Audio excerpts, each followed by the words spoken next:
Welcome back to They Not Like Us. I'm your host, Aaron, and today we have an incredibly insightful episode lined up for you.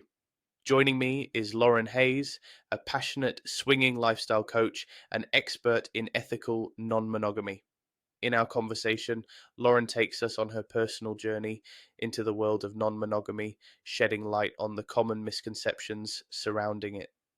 She highlights how her experiences not only transformed her own relationship, but also led her to become a relationship coach.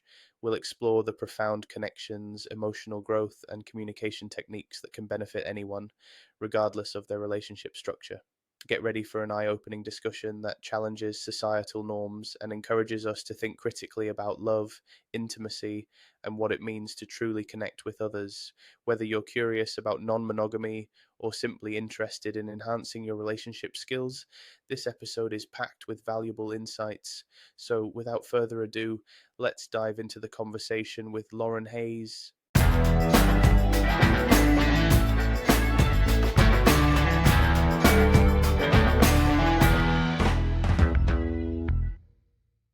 Before we dive into today's episode, I want to tell you about an awesome way to give your old or unused rugby jerseys a new lease on life.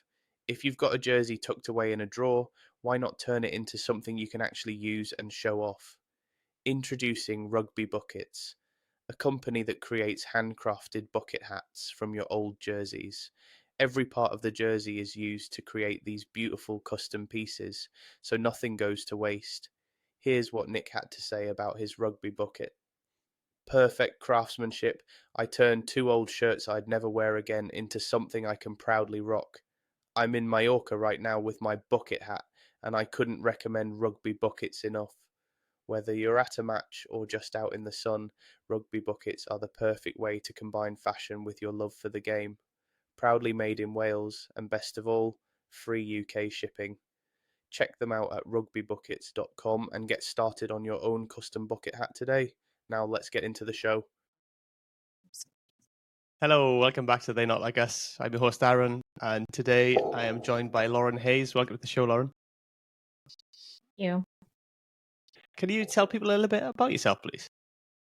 Yes. So my name is Lauren Hayes, and I am a relationship coach specializing in ethical non-monogamy. So I coach couples that are either in ethical non-monogamy, that can be swinging or polyamory, and or people who are wanting to get into it and know more about it. So kind of the E&M curious. Okay. Is there like a big demographic of people in that at the minute, or is it growing? What's kind of the situation with that? The stats kind of are, it's like 5 to 6% of the population that participates in this, and I think that might be a US stat. I think it's actually possibly a little higher in Europe, but it's a metric that's difficult to measure because we are sort of a hiding crowd, if you will.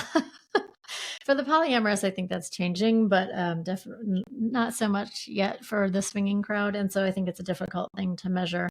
And by all accounts, it is also a growing interest as well. Cool. So I take it you kind of partake in one of those elements of non-monogamy. Yes. What made you to decide to kind of explore that kind of avenue?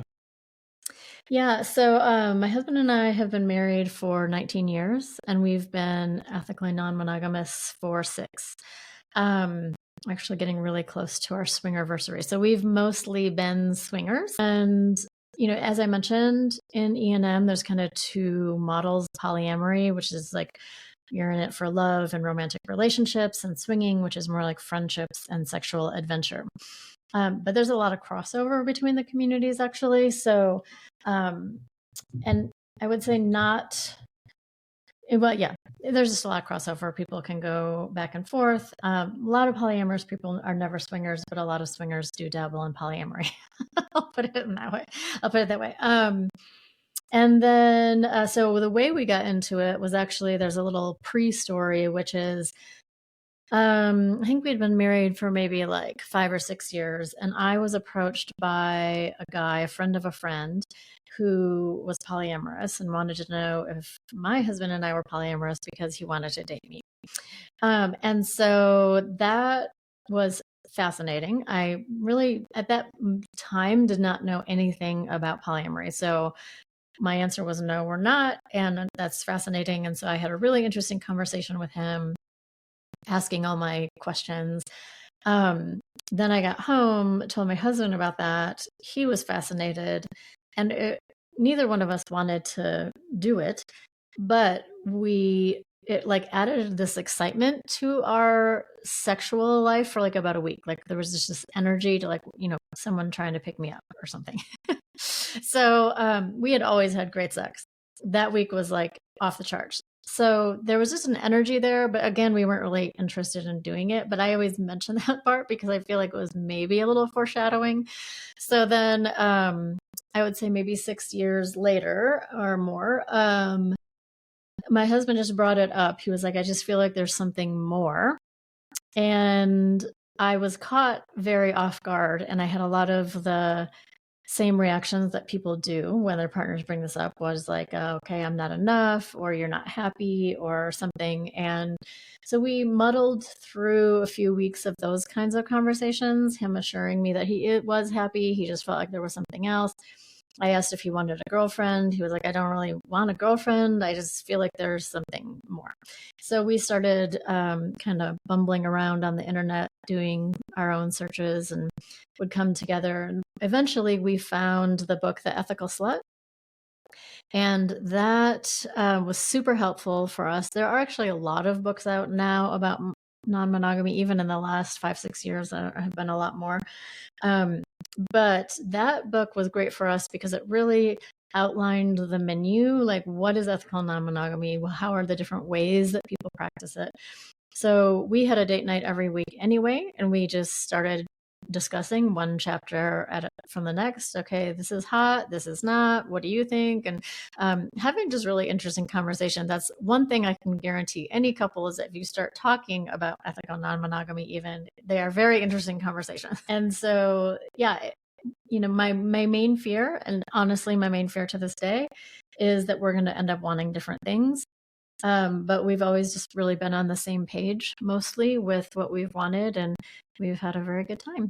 And we've, like I said, we've mostly participated as swingers, which means we've mostly participated as a couple versus dating people single. But we do a little bit of that as well. How has your own journey into the non-monogamy kind of shaped how you coach others? How I shifted to what? Kind of how has it shaped how you coach other people? How we court other people? Did you say court? Sorry, it's my accent, I think. Coach, as in teach. Oh, coach people. Okay. Yeah. I was like, are you saying dating, but like courting? I haven't heard that term in a long time. Well, we can talk about that too, but in the coaching. So yeah, I was not a relationship coach when we started this, and I have been coaching. So I did a program kind of coming out of COVID. This is kind of a boring story because so many people had the same thing, and had my little crisis during COVID of like, what do I really want to be when I grow up? Well, COVID and my age probably. And so I ended up doing a coaching program, both life and relationship coaching. And then knowing pretty much that whole time I would take this in the direction of ethical non-monogamy. So there is no relationship training for ethical non-monogamy, like in the sort of academic world, if you will, which is not surprising. But so my training is Gottman training, which is a very popular, probably one of the biggest names in the relationship world. Even though all of their research is on monogamous relationships, there's a truth that I hold, which is non-monogamous relationships and monogamous relationships are the same in terms of what makes up a healthy relationship. So the Gottmans have done decades of work on that, and that's not in dispute in non-monogamy. I think one of the primary differences is because our relationships in non-monogamy have to be operating at a much higher and healthier level in order to invite all the complexity in that we do. And if you are not operating at that higher and healthier level, I won't say higher, but healthier level, non-monogamy will kind of whip your relationship into shape, or you'll stop doing it because it's kind of a workout for your relationship, if you will. Yeah, I can imagine it's very difficult, and you've got to get that kind of communication bang on if you're going to go into anything like this. Yeah, communication is a big one. And communication is a big topic in itself, actually. But like I said, even the day you start discussing it with your partner, even if you don't become non-monogamous, these conversations always bring up a lot of interesting dialogue. Yeah. What kind of unique insights have you gained then about kind of intimacy and relationships themselves from working with kind of non-monogamous couples? Yeah, so I'm actually more than midway on my book that I'm running right now, and it's 7 life and relationship lessons that I've learned through non-monogamy. So I'll share some of those with you if that works. Yeah, that'd be great. Yeah. Okay. Okay, so one of the life lessons that I think is really apparent is my first chapter is actually called Create Your Own Damn Life. So, one thing that is true for most of us, a vast majority of us, is that we've grown up in a monogamous culture.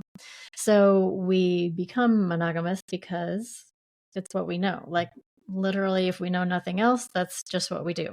And I say that we do it. I don't think we have been taught it very well, actually, in our current system, but also it's just what we do. We don't question it, whatever. We find that one person, right? And we're supposed to be happy for the rest of our lives. Okay, so that is not even reality. I mean, most people become divorced. This applies across the board to creating your own life. So, one thing for me that's been really interesting is when we moved to Utah, we were living in Texas at the time. My friends, so there's a very big lifestyle community. Lifestyle is the term, especially used by swingers for being like in this community, non-monogamous community. Okay, and so there's a very large community in Utah, which surprises a lot of people, but it is mostly people who have left the LDS church. And what's really interesting about that is by leaving this very high demand religion, they're kind of left in this blank canvas space of like, I'm creating from nothing because I just left everything, which can be challenging and also freeing and very empowering. And so a lot of these people that I've become good friends with now are just very evolved, very cool people. So what I say, and is true, is that we all have the freedom to create our lives from virtually nothing. I know we have a lot of reasons why we don't think we should do that. One of them being, maybe for this instance, stigma around non-monogamy. I'm not going to consider that because it's not in alignment with what my family would agree with or what, my friends would agree with or whatever. There's a lot of fear. This applies to everything in life. It applies to where we live and who we marry and how we raise our children or if we have children. And so non-monogamy, I'm just kind of throwing it in the mix of like, so few people even think about non-monogamy. So few people, well, I don't know about so few people knowing, but a lot of people, I didn't really know about non-monogamy before I knew about non-monogamy. So one of my missions is just for people to like know about it. And I think polyamory is becoming more and more known, understood, accepted. Swinging, not so much, but I love that they're blazing that trail. And, I think of a couple, like I said, if they even just talk about it or if they just hear about it, they turn to each other and they're like, I don't think that's for me. Me neither. Okay, good. Now we've just made a conscious choice about being monogamous. And I think the next great question to ask is like, do we feel like we're doing monogamy really well? And so that's one of the things my book does is it has conversation starters at the end of all the chapters. So this book is very much for monogamous people who are just wanting to kind of think about their relationship. Yeah, you bring up some interesting points there, and it's funny that we never get taught how to have relationships, how to behave in relationships, and we kind of just mirror and copy what we see other people doing, really, right? Or kind of make it up as we go along. But, yeah. And so often our parents were not the best examples. Yeah, it's not always ideal. Huh? Yeah. So what kind of shifts do you think the society need to have to kind of accept non-monogamy a bit more widely? Well, I think we already accept a lot of the underlying beliefs that need to be there, but we have different ideas of when they should happen. So I would say, at least in the US culture, I feel like casual sex is an accepted behavior. When you're in your 20s, when you're single. I mean, I don't think so our culture is still a very puritanically driven culture. And so that sense, I think maybe the bigger message that people would like to believe, or maybe older people even, or religious people, is that that is not okay. I would say culturally speaking, it is okay. I mean, we have a show Sex in the City. Like, this is a thing, right? Like, it can be an acceptable behavior. When you're married, it becomes a different conversation. So doing this with your partner seems strange, odd, maybe wrong, but that is one of the underlying sort of beliefs you have to accept this as an option, not only for yourself but others, is that it's okay to be having sex that is not in a marital committed relationship. Now, for swinging, usually, and not always, I never speak in absolutes because there's every situation you can think of out there, but generally speaking, it is couples that are having sex with other couples. This can be in the same room, this can be in separate room, this can be full swap, which is penetrative sex, this can be soft swap, which is kind of everything except for penetrative sex. So there are a lot of different things that can be happening. Now, kind of like many things in our culture, you don't have to want to do that to accept that other people are doing that. You don't even have to accept it as it being okay, as long as it's not hurting you. That's just kind of one of the underlying behaviors that, just like the gay community, and I can talk about our overlap with the gay community in a second, but just like the gay community, for a long time, it's like, well, I just can't believe that can be okay. And now we've evolved as a culture, like, not only can it be okay, but, it really doesn't affect me. And okay, like, more and more rights are we're gone in that direction. I would say that we are sort of moving and would hope for that direction as well. Like, okay, I don't really approve of what you're doing, but it's fine that you're doing it. And then we can kind of go down that path. The other underlying belief that I think is necessary in the swinging world and not in the polyamorous world per se, is that you can have multiple relationships and not fall in love with people. So this is one gets a little tricky, and this is a really interesting conversation between couples, because we have a lot of underlying beliefs or even limiting beliefs that we're not conscious of. So one of the things that I ask couples is, like, do you believe that you can have sex with a person and not have feelings for them? When I say feelings, I mean really like end up falling in love with them. And most times, if they're interested in ethical non-monogamy, they'll say yes. The other question is, do you believe that we have some control over that particular emotion? Meaning, if I come into this with boundaries and intentions around what our relationship is going to be, can that be upheld?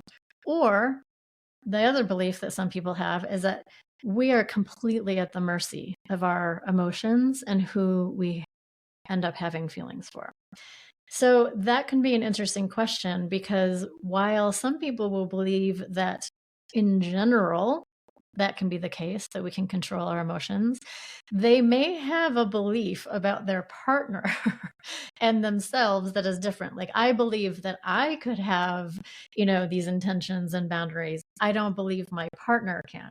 So it just creates a lot of interesting conversations, because you do have to actually have trust and belief that you both have that ability, or that is a thing that you can go into relationship with intention and boundary and really create what you're looking for. Yeah, it can be a bit of a minefield, can't it? And it comes back down to that communication thing, right? That communication is so crucial to all of it. Yeah. I mean, it's also communicating about things that you've never thought about communicating about before.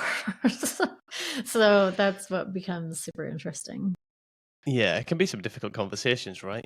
Do you have like any kind of communication techniques that you kind of help people with to try and, deal with the difficult conversations and to get to the bottom of some of this stuff? Yeah, so I would say, while I don't depend on any particular technique, what I will say is that communication is actually made up of some sort of subcategories of how we relate to each other.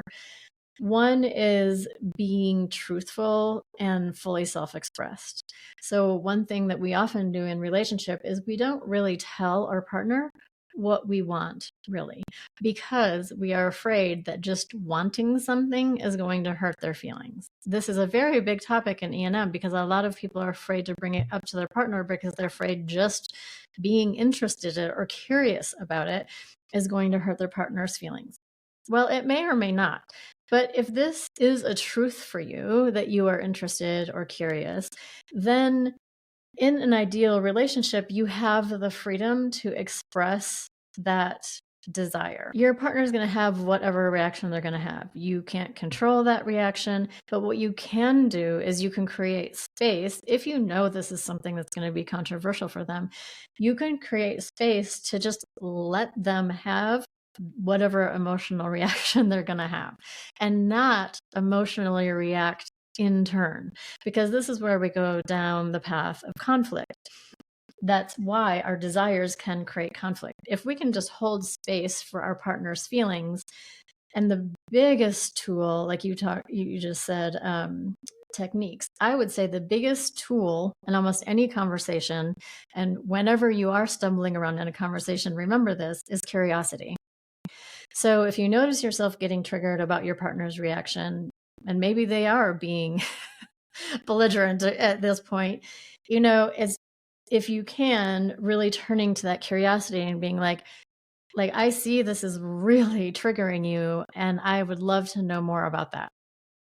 And sometimes when we are very triggered, this is not a good time to actually have that conversation about, what we're curious about. I'm curious about why you're triggered about this.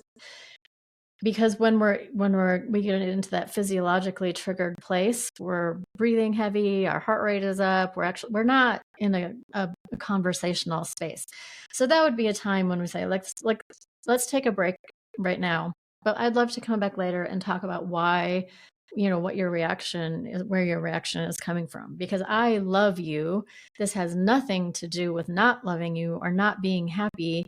This has only to do with a curiosity that I have. And so it's having those types of conversations, which is emotionally vulnerable on both sides. I'm going to express a want that I have, and I don't know what your reaction is going to be.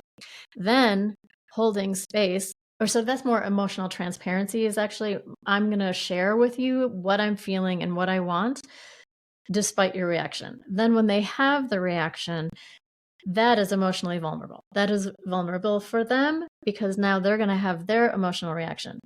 If you can both hold space for each other, for full self-expression and for full emotional reaction, that is where progress is made. Because then when you come back later and you feel heard and understood, and your partner feels heard and understood, that is where intimacy is created. And so you can imagine you're having pretty emotionally charged conversations from the beginning around this topic. And so very quickly, couples will report feeling closer with their primary partner, if they have one, or with, even if they have multiple relationships, they will feel closer because they are able to have these emotional, I don't want to say conflicts, these emotional reactions that don't turn into conflict necessarily. A lot of them do. And then that's another skill, is this conflict management piece. But if, and I always say these are ideal ways of managing things. We are human and we very rarely manage things in an ideal capacity, but you do get better at doing this. And you also get better at the repair piece. And repair is something else that will actually have you feel closer. Yeah, some of that stuff that you said on communication was like spot on, to be honest. And ultimately, it doesn't matter what you communicate in. If you get something that triggers somebody in that way, it is important to give them that space. But the real key thing, I think, is to come back with that curiosity, to ask the questions, to dig a little deeper and actually understand and find out what's going on there. Why are they having that emotional reaction? Because it's obviously something to that, something deeper. And I think that's something that a lot of us don't do in relationships, or don't do very well. We kind of listen to respond, and then that's when we get into the conflict stage, and we just expressing our own opinions, and we never actually getting anywhere, or getting any kind of deeper level of understanding. Yes. And I'm the first to admit that in these conversations, it can be very difficult to remember that very simple word about curiosity. So you might have to like have the conflict and then, oh shoot, curiosity. Okay. And then come back with curiosity. And I say this only because as a coach, and we all do this, we talk a lot about the ideal way of handling things. And I always want people to give themselves so much grace, and their partners so much grace when we don't do it. Yeah. Are there any kind of specific characteristics that kind of are essential for this kind of, for entering into kind of non-monogamy as a couple? Yes. I say the most important thing is having self-awareness. So I have a lot of funny conversations, especially around swinging, because it's such a, people are attracted to it so much because of the sexual adventure piece. And so I get a lot of questions about like, well, do I need to get a boob job, or do I need to have a big cock? Or like, they're like really concerned about these things that do not matter at all. And I'm like, no, actually what you need is self-awareness. The issue with self-awareness, and I think that this is an interesting thing I ponder a lot, because I think the same thing as being funny or having good taste. We all think we're funny. We all think we have good taste, but do we really? We all also feel like we're self-aware. I saw a stat once, and I have no idea how anyone could possibly figure out the stat, so I don't know its validity. But it said that 80% of people feel that they are self-aware, and they are not. So I think I'm self-aware. But maybe I am a part of that majority. But that really is the most important, because of that conversation that we just talked about. If I'm going to have an emotional reaction to something and you're going to get curious about what is behind that, I have to be able to go internally and figure out what might be behind that. I might not know right away, and that's a fair answer. Like, I don't know right now. All I know is that I'm really upset or I'm really angry. But then I'm going to take that away. I'm going to be able to like mull that over. I'm going to maybe be able to come up with some theories and keep talking about it.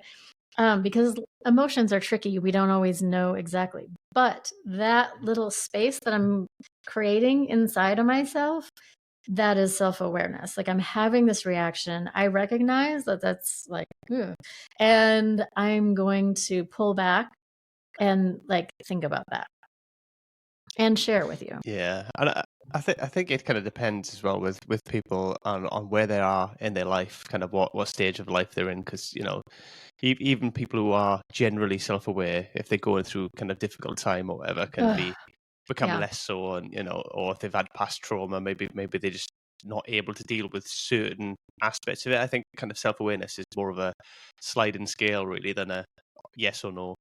You know what I mean? Yeah, I think that is true. I like how you put that. And also, I think life stage makes a very big difference as well. That is something that comes with maturity in general. And most people, I think the average age, I don't know if there's an average, but the time frame that people typically get into ethical non-monogamy is like mid-30s to mid-50s.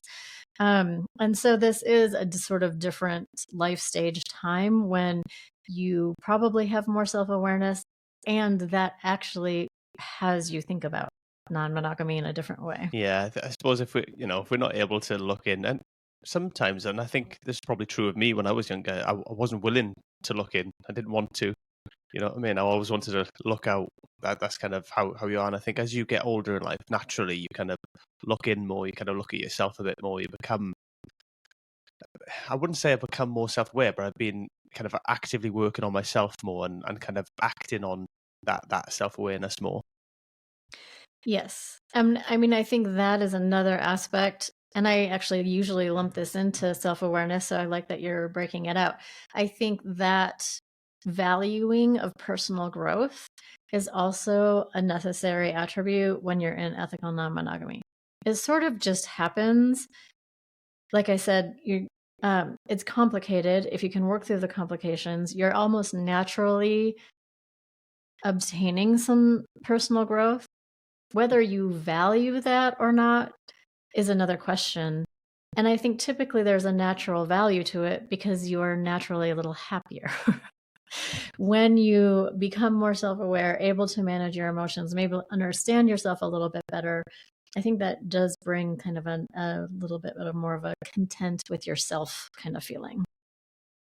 Yeah, I definitely agree with that. There's a peace that comes with it, right? And it's just a kind Yeah. of a calm that you can kind of look at life from a just a more comfortable standing, I suppose. Yeah. Uh, it, do you deal with many couples who have children? Because that must really mess with the dynamic a bit. Well, because of the age range that people are typically getting into it, I would say it's more common to have children than not have children. And well, I can share our personal story. So when we got into it, our kids were 10 and 12 years old.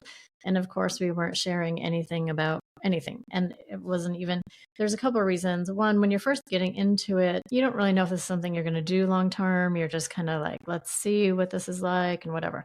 The longer you're in it, it becomes a little bit more a part of your identity.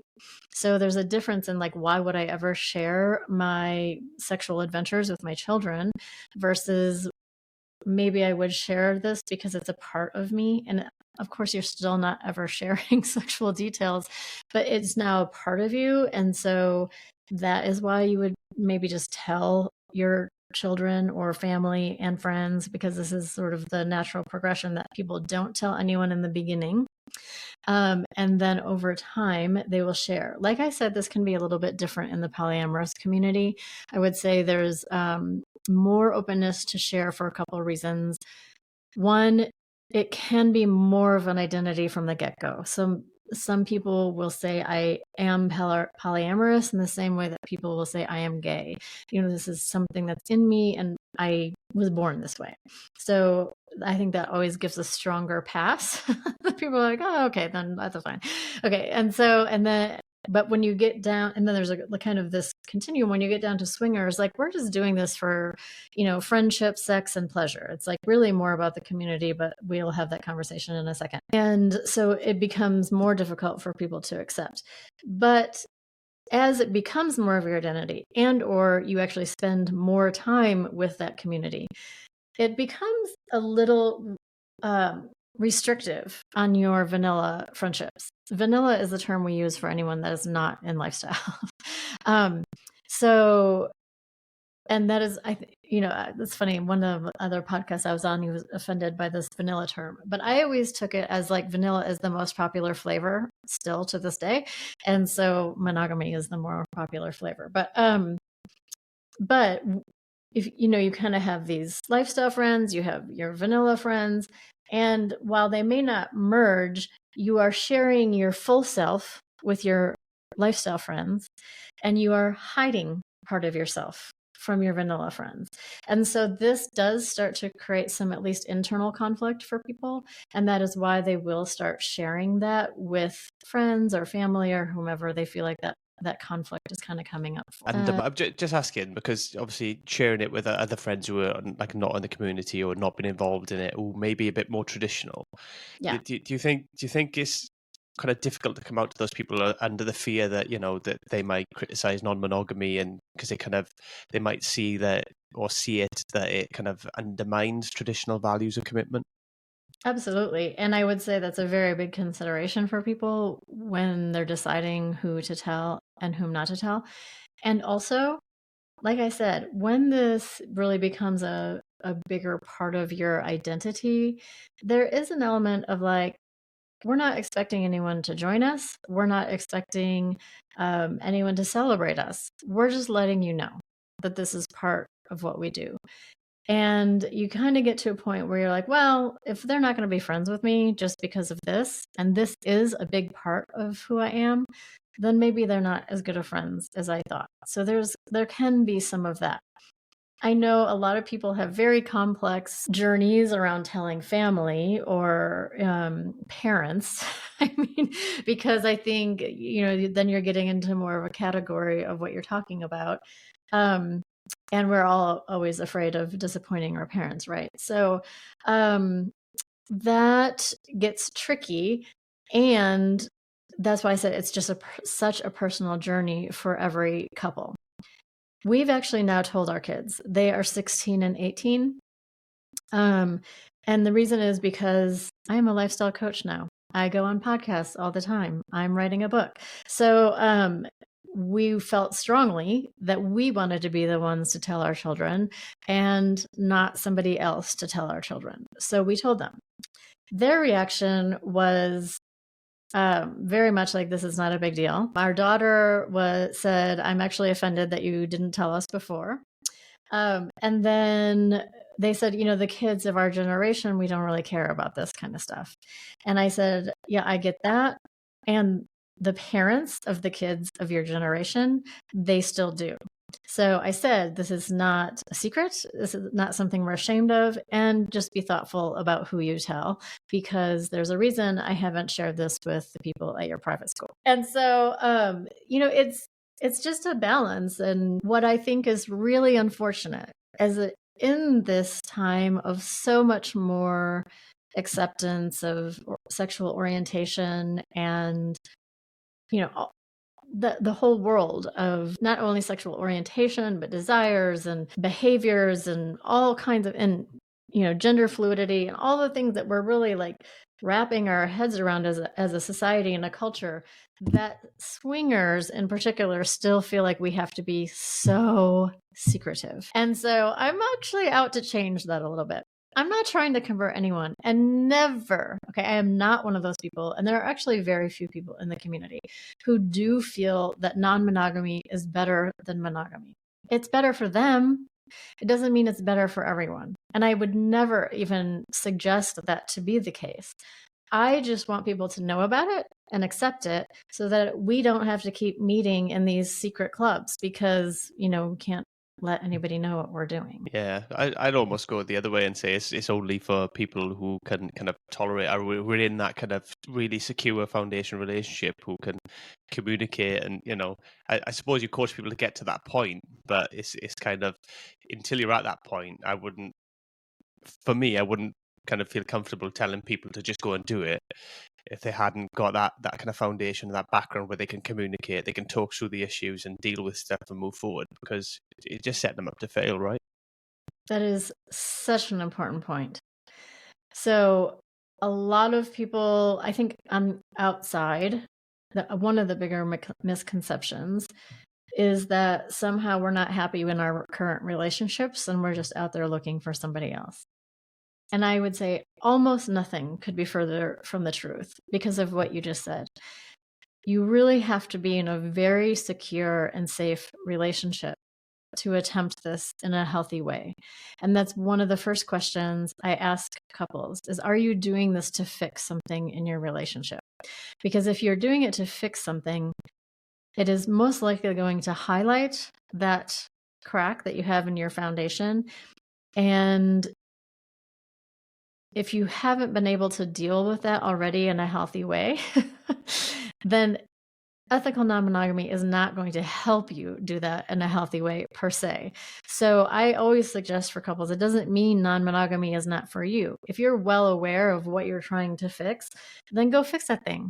Then when you get in a happier, safer, more secure place, you'll either A, not feel like doing ethical non-monogamy anymore because you thought it was just going to fix that one thing, or you're actually in a place where you could actually do this in a healthy way. Yeah, I think by dealing with the difficult issues, if you have dealt with difficult issues and you're able to get through that stuff, you kind of build in the tools to be able to then step on and do the non-monogamy, ultimately, because you've learned how to deal with difficult situations with each other, how to work through things, how to communicate, how to get to the bottom of things without, just looking for a quick fix all the time. Yes. And that is a great point also. Are you non-monogamous? Because you seem to be hitting all the right points. No, I'm not. No. Okay.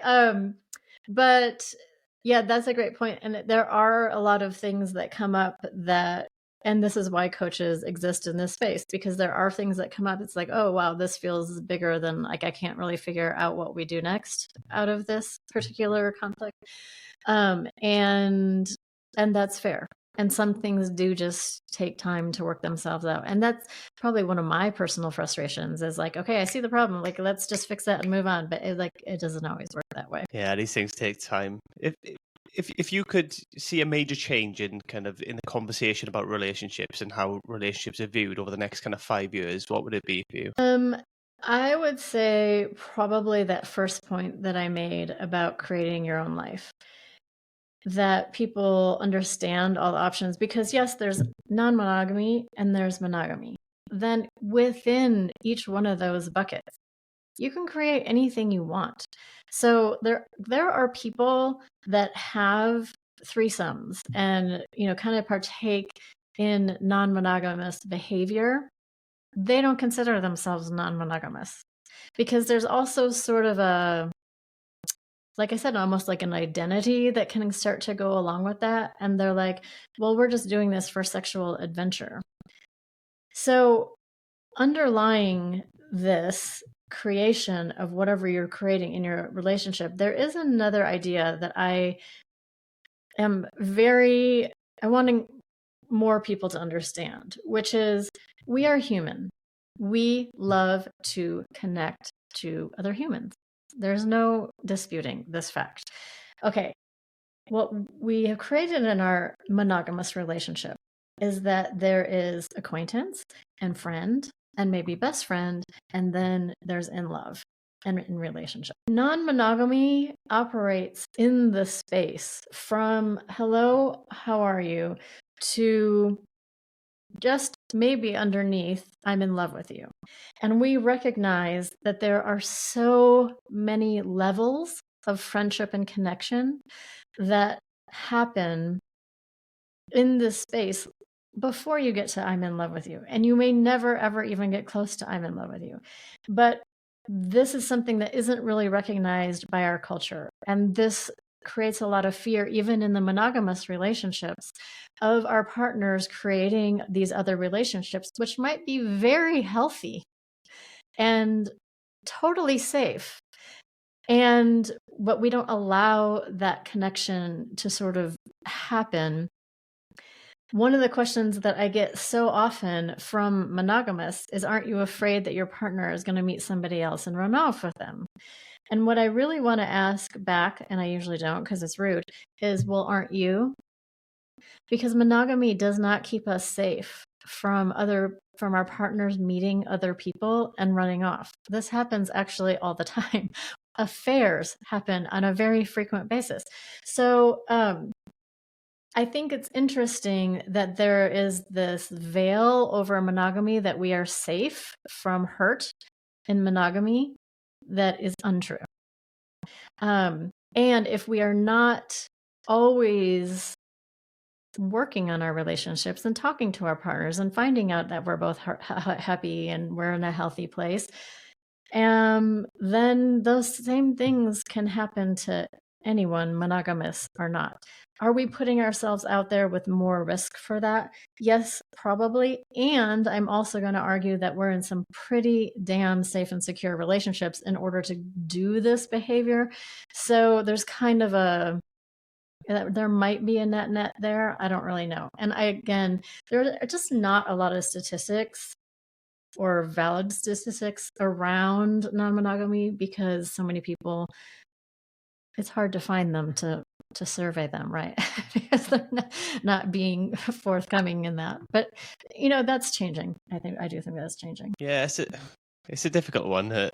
Again, you won't get many stats on it and stuff because a lot of people won't share the fact that they do it, and those that are willing to are generally, like you say, in very secure relationships, in a confident, comfortable place where they've got their boundaries set up. And I think because you're going into this kind of world, you've discussed boundaries and you've agreed on where the line is. Whereas in normal kind of monogamous relationships, you don't generally have those conversations. It's just kind of assumed, and Yeah. then people cross the line, and then that's where things tend to go horribly wrong. Yeah, and there is an unwritten boundary or unsaid boundary. Well, I guess we do say it, but it's it's also implied in monogamy that you're not going to meet somebody else and run off with them, and that we have a boundary that we're only going to be friends with other people and not create other romantic relationships. So that boundary is in place. But I think the fear aspect can sort of mess that up a little bit. Like I was just saying, like you can have all kinds of healthy connections. And I see plenty of monogamous relationships where partners have friends of the opposite sex. That's a secure relationship. That's, they're talking about these things. They know what their boundaries are. And I see lots of monogamous relationships also where you even talk to someone of the opposite sex and, that partner's feeling insecure. So there are boundaries, and then there are also like, let's have healthy conversations about these boundaries and why they're in place and what we're really comfortable with and why we're not comfortable with more and whatever. Yeah, I think for people who have not had any experience of kind of non-monogamy or that world, I think a lot of people have there's like a stigma around it still, isn't there? I think for a lot of people.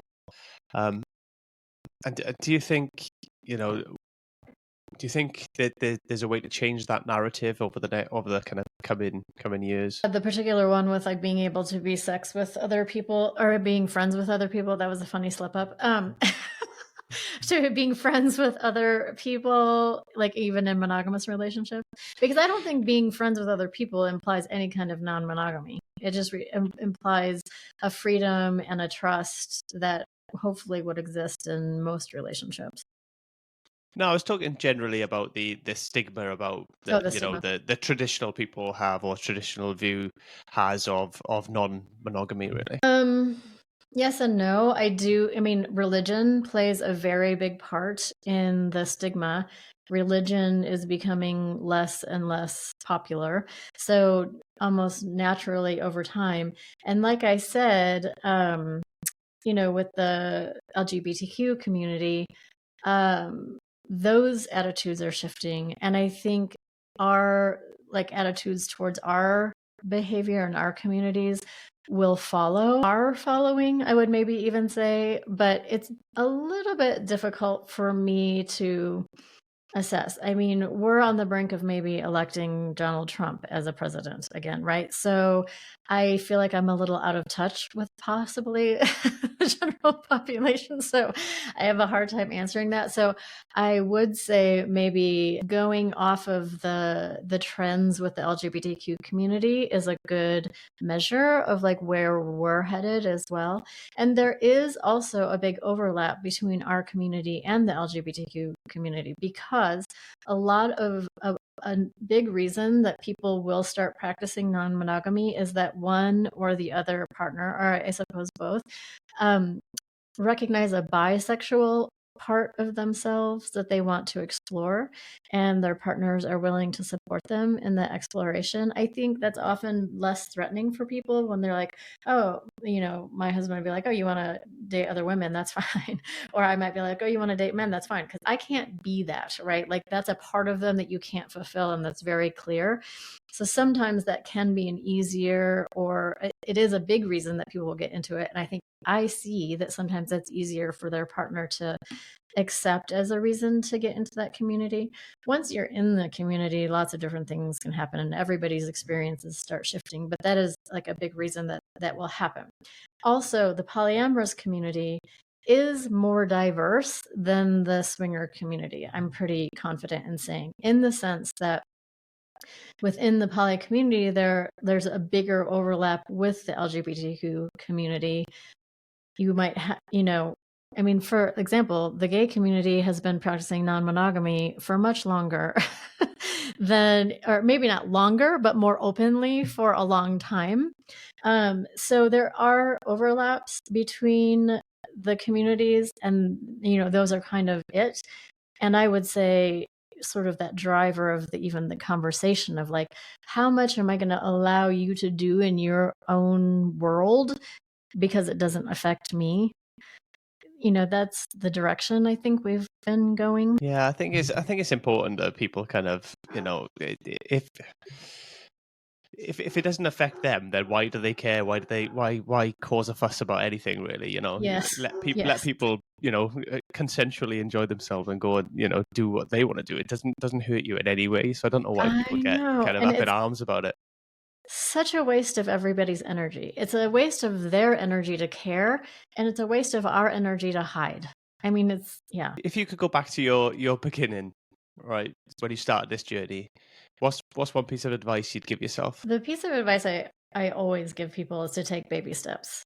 And I think what baby steps can look like is different than what people think it is. So for swinging in particular, I will say, going to a sex or a swinger club can seem like a big step or a big swinger event.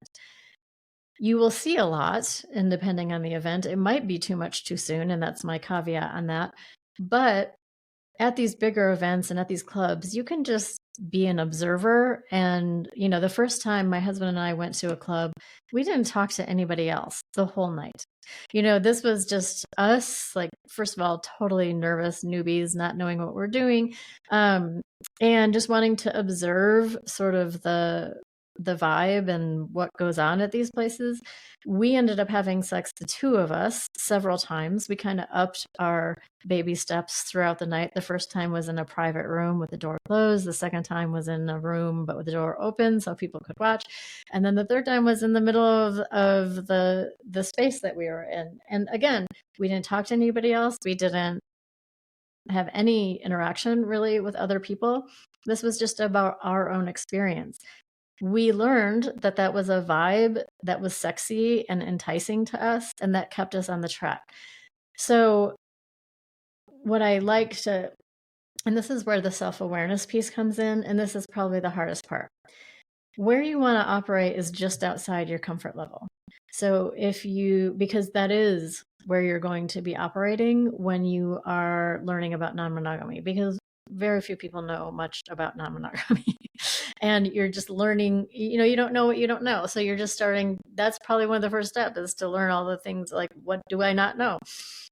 So then when you start doing things, you want to be operating just outside of your comfort level, because if they don't go well, or not in the way that you anticipated, then you could probably do it again. So we have a phrase, I don't think it's exclusive to the swinger community, but which is, we'll try anything twice. So because every situation is so different.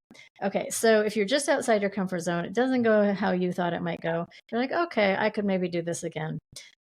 If you go way outside of your comfort zone and something doesn't go as you expected, what usually is going to happen is that's going to create more fear. So rather than expanding your comfort zone over time, you actually constrict it into more fear and less growth because of these, this wild step. Now, has everyone heard of the people that just, jump into the deep end of swinging and they love it and they're off to the races? Yes. It's just not what I recommend to people who are just starting out. Yeah, I suppose it's difficult at the start anyway for people to take them baby steps anyway. They'll probably feel like big leaps at the start anyway. So it's probably good advice. That can be. And I think it's different for polyamory. I would say most people in the swinging community would agree with the statement that we all feel that polyamory is even harder. I think when you're doing this new stuff with your partner, you've got a partner in crime, right? Not to insinuate we're doing anything illegal, and so that can make it easier. That's what can make you feel closer. I think in polyamory, that's a little bit more complicated because figuring out your baby steps might be a little, like, those baby steps might feel emotionally bigger. Yeah, that must be more difficult when there's, that emotional tie involved, and that kind of, you're letting somebody else into that kind of vulnerable space as well, aren't you, really? Rather than just kind of friendship, you're trying to make things go deeper, really. Right. So what's the most significant lesson you've learned about yourself, Lauren, during this journey? Okay, so chapter 4 is love your partner, but love yourself a little bit more. So ultimately, and this is a little cliche or something that you hear all over the place, but how important your relationship to yourself is if you're going to be in relationship with anyone else. That ultimately you, to all these things that we've been talking about, know what you want, be able to express what you want. That already takes a love of yourself. I am I grew up becoming a people pleaser. And so that is a particular trait, or you can call it some codependent tendencies. That is a trait in relationship that does not last very long in non-monogamy, because these are, even if we're talking about baby steps, if these are things, you don't want to be doing any of these things for someone else. And so, and this continues along every step of the journey. And so it's constantly asking yourself, what do I want? And what if what I want is in conflict to what my partner wants? When I just said that, there are people pleasers around the world listening to this podcast that just went, because it's hard to really, when you're a people pleaser, your peace comes from knowing that other people are happy with what you're doing. So what if the thing that you want, your partner is not going to be happy about? Or what if there's something your partner wants that you can't get behind?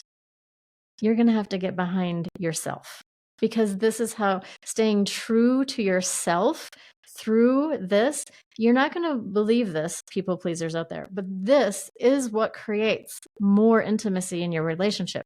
When you love yourself and you put yourself a little bit first, that actually strengthens your relationship and it makes it healthier. Absolutely, I couldn't agree with that more. You need to take care of yourself, and I've said this a few times on the show now, but it's the way I envisage it is, when you're on a plane and they come out and they do the safety announcement, they always say put your mask on first before you help anybody else. And I think it's so crucial that we do that we look after ourselves and be the best person that we can be, and then we can be vulnerable, we can be open, we can be honest, and we can give to our partner a relationship and a partner that they deserve, and in return they'll respond to that and reciprocate, and that's how you get deep, meaningful connections. Yes, and I even say this because, again, having a recovering, I think there's always recovering people pleaser. You can still people please. You're going to become conscious of it, because there's a situation. I want something different than that person wants. If you're a people pleaser, your knee-jerk reaction is just, I'm going to do what they want without even considering yourself. Now you're considering yourself first. And now you go, you know what? I am going to go along with this thing. Now it is your choice. Now you are at the center of that. There's no victimhood anymore because you just chose that. And so that is very, very powerful. Absolutely. And I think that goes for all relationships, monogamous or not. Absolutely. You absolutely need to be in that space to have a healthy, relationship.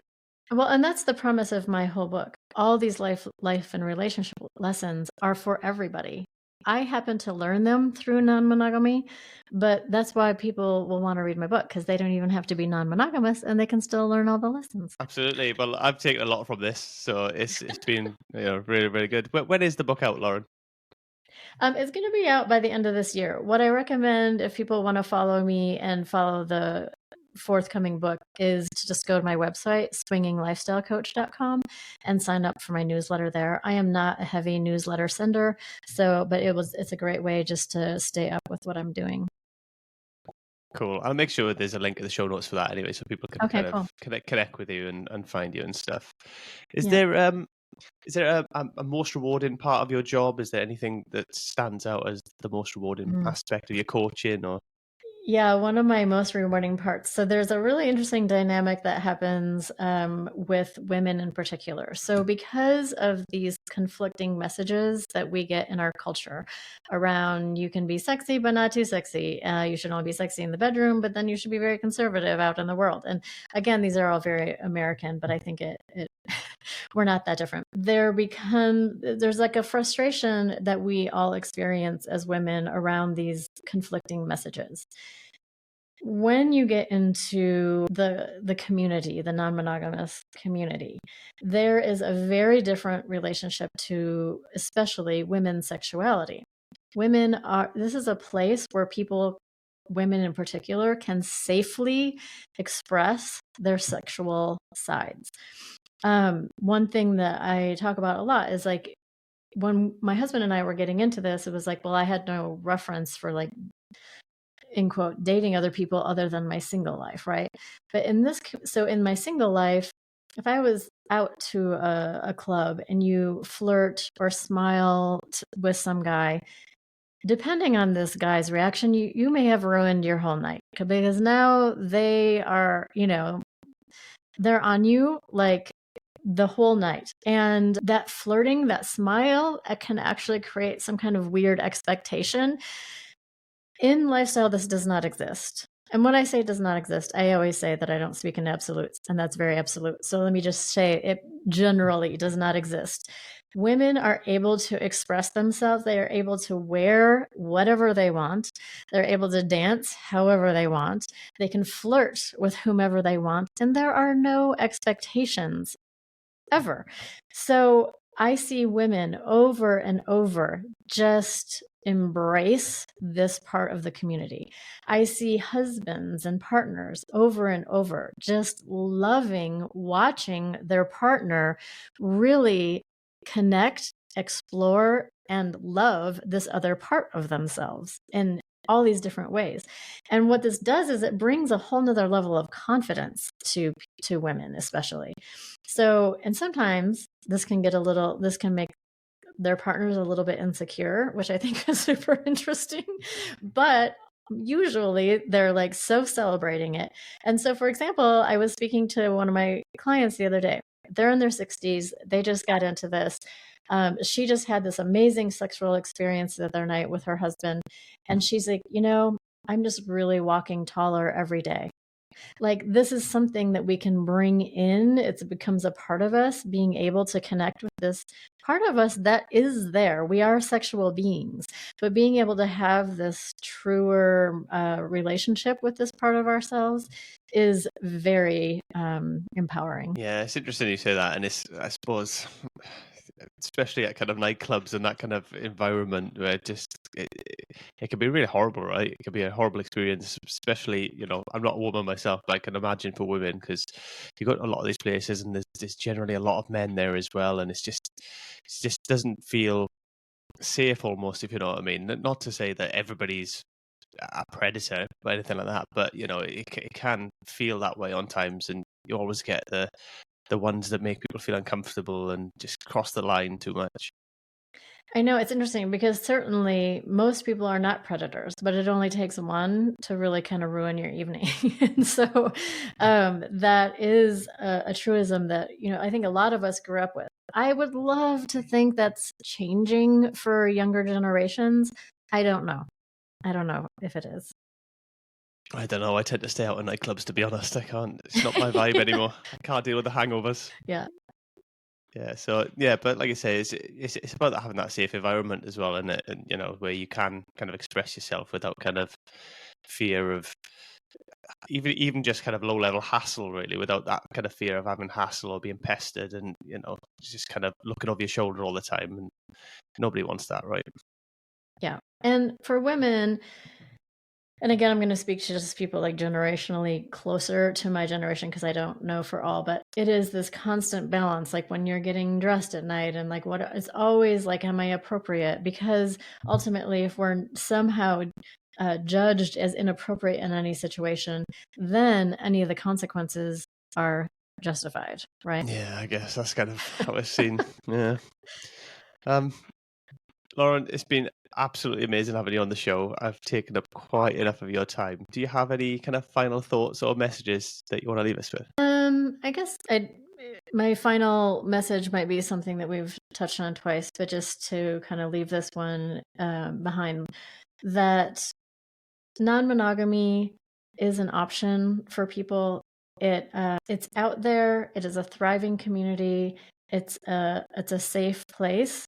There are many avenues. You're in charge of creating your own life and your relationship. This may not be for you, but also just accepting it out there as an alternative. Yes, fab.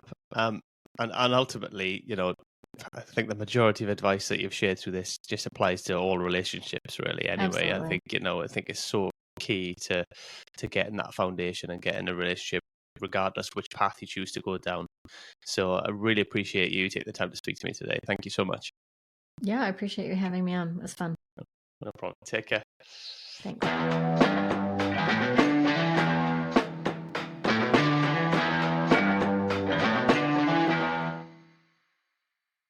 And that brings us to the end of another enlightening episode of They Not Like Us. A huge thank you to Lauren Hayes for joining us today and sharing her incredible insights on ethical non-monogamy and relationship coaching. I hope you found our discussion as fascinating and thought-provoking as I did. If you enjoyed this episode and want to hear more engaging conversations about relationships, personal growth, and the diverse experiences that shape our lives, be sure to subscribe to the podcast. By subscribing, you'll never miss an episode and will always stay updated on our latest guests and discussions. We'd also love to hear your thoughts. If you found value in today's episode, consider leaving us a review. Your feedback helps us reach more listeners and continue to bring you meaningful content. Thank you for tuning in, and remember, whether in monogamous or non-monogamous relationships, we all have something to learn from one another. Until next time, stay curious and keep exploring.